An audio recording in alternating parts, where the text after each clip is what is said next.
नमस्कार, अभिवादन स्वीकार कीजिए जनहित इंडिया का। आजमगढ़ शहर के करतालपुर में हुई यूपी के डिप्टी सीएम ब्रजेश पाठक की जनसभा में हजारों कुर्सियां खाली थी और जनसभा पूरी तरह से फ्लॉप हो गई। बताते चले कि केंद्र सरकार में प्रधानमंत्री नरेंद्र मोदी की सरकार के 9 वर्ष पूरे होने के उपलक्ष्य में सरकार की उपलब्धियों को बताने के लिए भारतीय जनता पार्टी द्वारा प्रत्येक लोकसभा क्षेत्र में जनसभा का आयोजन कर मोदी सरकार की उपलब्धियों का गुणगान किया जा रहा है।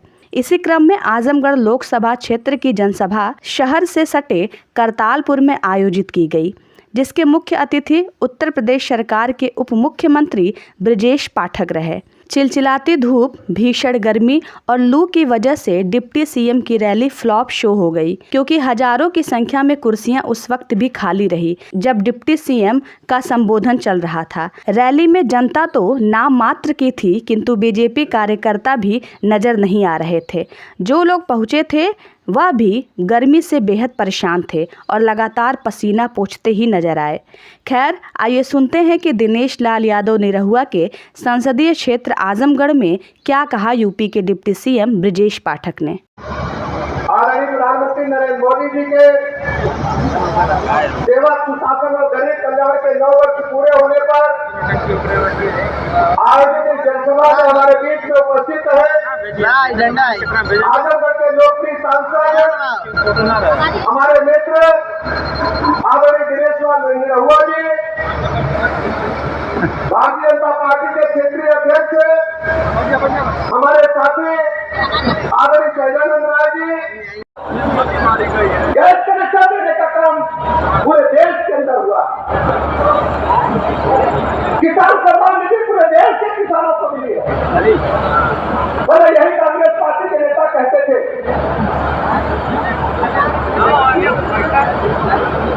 कि दिल्ली से 1 रुपया भोज के नीचे 15 पैसा पहुंच पाता है, लेकिन आज डीबीटी के माध्यम से किसान के खाते में 6,000 का 6,000 रुपया जब प्रधानमंत्री जी बटन दबाते हैं तो पूरा पैसा उसके सीधे खाते में पहुंचने का काम करता है।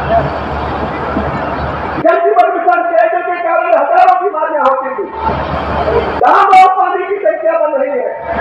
घर घर नल से जल पहुंचाने के लिए बहुत तेजी के साथ काम पूरे देश में चल रहा है। आजमगढ़ के हाथ आपको छूटे नहीं। 2017 से पहले 1 हफ्ता दिन में बिजली आती थी, 1 हफ्ता रात में आती थी। हमारे रिश्तेदार मेहमान आते थे, पूछते थे कि बत्ती दिन की है कि रात की। लेकिन आज 75 के 75 दिनों में बराबर बिजली देने का काम हमारी सरकार ने किया। जैसे शिक्षा के स्कूलों के हालत आप अच्छी तरह जानते हैं। काम से कर लिया। बच्चे स्कूल जाना नहीं चाहते थे, अभिभावक भेज नहीं रहे थे।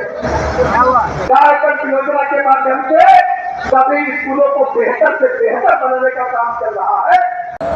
हम लोग खेला पत्थर को देखते थे, लिखा रहता था निरहुआ सटल रहे, लेकिन एक बात नहीं बताए। इसके आगे एक लाइन और लिखी रहती थी सटला तो कैला, लिखा रहता था कि नहीं बताओ होंगे, वो तो लिखा रहता था कि नहीं। अब क्लियर किया तो सटला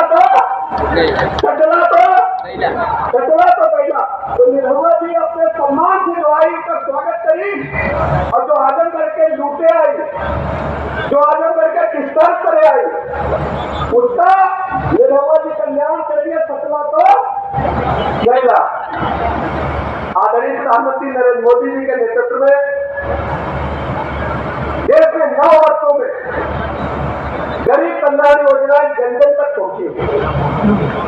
आज हम कह सकते हैं हर व्यक्ति को पक्का मकान मिला है। गरीब आदमी के मन में इच्छा होती है, भले ही वो कच्चे मकान में पैदा हो, अपने बच्चों के लिए जब जाए तो पक्का मकान हो, ये सुनिश्चित करना चाहता है। लेकिन आजादी के 70-75 वर्षों बाद भी गरीब का यह सपना कोई पूरा कर पाया है तो आदरणीय प्रधानमंत्री नरेंद्र मोदी जी ने पूरा किया है। चाहे शहर हो चाहे गांव हो, हर गरीब को पक्का मकान आदरणीय प्रधानमंत्री नरेंद्र मोदी जी के नेतृत्व में मिला। परिवारवादी पार्टी है, विकास विरोधी पार्टी है। विशाल बंगाल में विश्वविद्यालय बनना था, उस विश्वविद्यालय को आजमगढ़ से हटा दिया। क्यों हटा दिया, कभी सोचा आपने? इसलिए हटा दिया, शिक्षा वो शेरनी का दूध है, जो पिएगा वो दहाड़ेगा। वो नहीं चाहते थे कि आपके बच्चे अच्छी शिक्षा प्राप्त करें, शिक्षित हो, समझदार हो और अपने हक की लड़ाई लड़े। इसलिए उन्होंने ऐसा किया। लेकिन यही फर्क है, जब भारतीय जनता पार्टी आपसे वादा करती है, आपसे कहती है कि हम आपके बच्चों को, आपकी बेटियों को उज्जवल भविष्य देना चाहते हैं, तो धन्य है हमारी सरकार, हमारे कुछ मुख्यमंत्री योगी आदित्यनाथ जी, हमारे प्रधानमंत्री जी, कि हमारे आजमगढ़ को विश्वविद्यालय की सौगात भी देते हैं, जो बन के तैयार हो चुका है। अटल आवासीय महाविद्यालय, जहां गरीब के बच्चे निःशुल्क पढ़ाई करेंगे, वहां रहेंगे, खाने की व्यवस्था, पढ़ने की व्यवस्था, सारी व्यवस्था उनके लिए बिल्कुल निःशुल्क है। ये भी पहला महाविद्यालय बन के कहां तैयार हुआ? आजमगढ़ में। इसके लिए तो जोरदार ताली होनी चाहिए। और ये सब संभव जिनके वजह से हुआ, मैं उन लोगों को भी धन्यवाद देना चाहता हूं, क्योंकि उनके भरोसे और उनकी मेहनत ही है जो लोग मंच पे आज यहाँ विराजमान है। हमारे एक एक वरिष्ठ नेता है जिनकी मेहनत की वजह से यहाँ कमल खिल पाया है, मैं उनको भी धन्यवाद देना चाहता हूँ। अंतर्राष्ट्रीय हवाई अड्डा आजमगढ़ को मिला है, लेकिन ये विकास विरोधी समाजवादी पार्टी के लोग नहीं चाहते कि आजमगढ़ में अंतर्राष्ट्रीय हवाई अड्डा बने। क्यों नहीं चाहते? क्योंकि उनके राष्ट्रीय अध्यक्ष की सोच जितनी छोटी है, उतनी ही छोटी सोच समाजवादी पार्टी के लोगों की है। छोटा सा एक एयरपोर्ट बनाया था, सोचा था अखिलेश यादव ने कि सिर्फ उनका हेलीकॉप्टर उतरेगा आजमगढ़ में, सिर्फ वही यहां से उतरेंगे। उनको पता ही नहीं है कि आजमगढ़ में इतनी ताकत है, आजमगढ़ के लोगों में इतनी ताकत है कि मुंबई हो, दिल्ली हो या दुबई हो, सबसे ज्यादा अगर कोई यात्रा करने वाला व्यक्ति है तो वो आजमगढ़ का व्यक्ति है। तो ये कितना भी शोर लगा ले, कितना भी शोर मचा ले, मैं आपको ये विश्वास दिलाना चाहता हूं। आज जब हमारे बीच में हमारे उप मुख्यमंत्री जी आए हैं, ब्रजेश पाठक जी आए हैं, तो मैं आपको भरोसा दिलाना चाहता हूं, धरती का कोई भी व्यक्ति, कोई भी ताकत आजमगढ़ में अंतर्राष्ट्रीय हवाई अड्डा बनने से रोक नहीं पाएगा।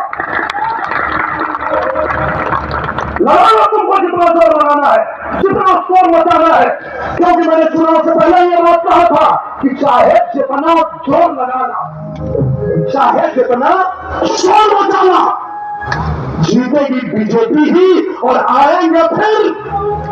एक बार सबका आवाज निकलनी चाहिए, आएंगे फिर योगी।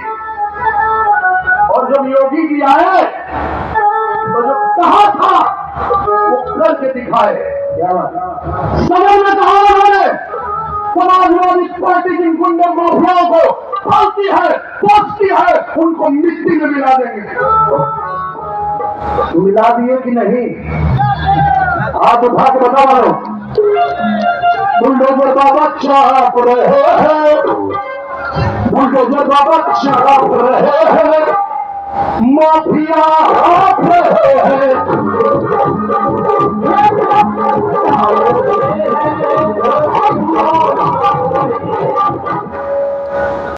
कह जाला ना भैया कि मूल्यवती होती सोने की भस्म यथा सोने से। जो सोना के कीमत होले ओकरे से ज्यादा कीमत सोना के भस्म को होले। आज आजमगढ़ के धरती पे चिलचिलाती धूप में ये जो देवतुल्य हमारे कार्यकर्ता और जनता बैठे हुए हैं, हमारी माताएं बहनें बैठी हुई है, आप सोने से बढ़ के हैं, सोने की भस्म है। आपने ये साबित करके दिखाया है। और आज जो ये हमारा पूरा आजमगढ़ यहाँ एकत्रित हुआ है, वो एक ऐसे उप मुख्यमंत्री जी को धन्यवाद देने के लिए एकत्रित हुआ है, इकट्ठा हुआ है, जिन्होंने अभूतपूर्व कार्य करके और हमारे उत्तर प्रदेश को चमकाने का काम किया है। ऐसे उप मुख्यमंत्री जी को मैं चाहता हूं कि आप जितने लोग आए हैं यहाँ, सभी लोग एक साथ खड़े होकर ताली बजाकर, सभी लोग खड़े होकर और ताली बजा के हमारे उप मुख्यमंत्री जी ब्रजेश पाठक जी का साहित्यकारों की धरती, इतिहासकारों की धरती, संगीतकारों की धरती पे आपका स्वागत, अभिनंदन, वंदन करते हैं। माननीय ब्रजेश पाठक जी, हम इसलिए भी धन्यवाद, अब आप आराम से बैठ जाइए, हम इसलिए भी आपको धन्यवाद देना चाहते हैं कि पहले की जो आजमगढ़ में लोग अपना घर बना के बैठे थे, कहने को तो आजमगढ़ उनका क्या था, लेकिन काम के नाम पे यहाँ कुछ नहीं होता था।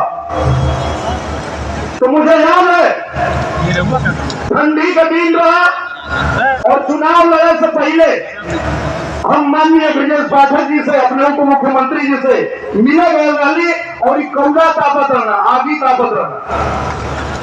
मैंने इनका पैर छुआ, आशीर्वाद लिया, तो इन्होंने मुझे यही कह के भेजा कि जाओ आजमगढ़। और जिस तरह से प्रधानमंत्री जी हमारे देश को पूरी दुनिया में नंबर 1 बनाने का संकल्प लिए हैं, जिस तरह से हमारे पूजनीय मुख्यमंत्री जी उत्तर प्रदेश को पूरे भारत में नंबर 1 बनाने का प्रण लिए हैं और लगातार बनाने का काम कर रहे हैं, वैसे ही निरहुआ तुमको आजमगढ़ को नंबर 1 बनाना है, इसलिए तुमको आजमगढ़ जाना है। और मैं धन्यवाद देना चाहता हूं कि आपने मंत्र के साथ साथ आशीर्वाद भी दिया और आज मुझे ये बताते हुए हर्ष हो रहा है कि स्वास्थ्य के क्षेत्र में आप लोगों की जानकारी के लिए बता दूं, आजमगढ़ की गरीब जनता के लिए, असहाय जनता के लिए 4 करोड़ रुपए से ज्यादा इलाज के लिए पैसे आ चुके हैं आजमगढ़ में। इसके लिए भी आपको आभार व्यक्त करते हैं, पूजनीय मुख्यमंत्री जी को आभार व्यक्त करते हैं, प्रधानमंत्री जी को आभार व्यक्त करते हैं। ये कैसे हो पाया? ये तब हो पाया जब आपने हिम्मत नहीं छोड़ा। विषमता स्थिति थी यहाँ आजमगढ़ में, गुंडागर्दी चलती थी, बूथ कचहरी होती थी, हमारे लोगों को वोट डालने नहीं दिया जाता था और गुंडे माफिया अपना राज चला रहे थे आजमगढ़ में। तब भी आपने हौसला नहीं छोड़ा, आपने उम्मीद नहीं छोड़ी और आप लोगों ने मेहनत करके पूरी दुनिया को ये बता दिया कि आजमगढ़ में भी कमल खिलाने का दम है, ये हमारा आजमगढ़ है। तो आजमगढ़ के एक एक माताओं का, बहनों का जो इस चिलचिलाती धूप में बैठी हैं, हमारे पत्रकार बंधु जो लगातार आजमगढ़ की तरक्की के लिए चिंता करते हैं, ऐसे सभी हमारे राजीव भैया, तमाम पत्रकार भैया यहाँ बैठे हुए हैं, हमारे प्रशासन के लोग यहाँ चिलचिलाती धूप में इस व्यवस्था में लगे हुए हैं, सबको धन्यवाद देता हूँ। हमारे हरिहरपुर घराने के सभी कलाकार इस चिलचिलाती धूप में खड़े हैं और आपका अभिनंदन करने के लिए आए हैं और आपको इसलिए भी धन्यवाद देना चाहते हैं कि कमल खिलने के बाद जिस आजमगढ़ को आतंक का गढ़ बताया जाता था, उस आजमगढ़ को भारतीय जनता पार्टी की सरकार ने संगीत का गढ़ बना दिया है। बड़ी संख्या में जनसभा में लाखों की संख्या में आए, मैं दावे के साथ कह सकता हूं भारतीय जनता पार्टी आजमगढ़ लोकसभा सीट पर एक तरफा जीत हासिल करेगी। सभी जात धर्म वर्गों का वोट भारतीय जनता पार्टी को मिल रहा है, जो कि गरीब कल्याण योजनाएं लोगों को माननीय मोदी जी पर लगातार बढ़ा है। कानून व्यवस्था के मामले में आजमगढ़ उत्तर प्रदेश अव्वल दर्जे पर है, तो सभी लोग एक मत से कमल चिन्ह पर वोट देने के लिए मन बना आ चुके हैं। आप जानते हैं कि जो घटना घटी है पूरी जांच हो रही है और पूरा महकमा तैयार है। सभी चिकित्सकों की छुट्टियां रद्द कर दी गई हैं और लगातार वहीं पर लोग काम कर रहे हैं। राउंड द क्लॉक दवाई, इलाज, सरकारी व्यवस्था सारी उपलब्ध है। दवाइयों की हमारे पास कोई कमी नहीं।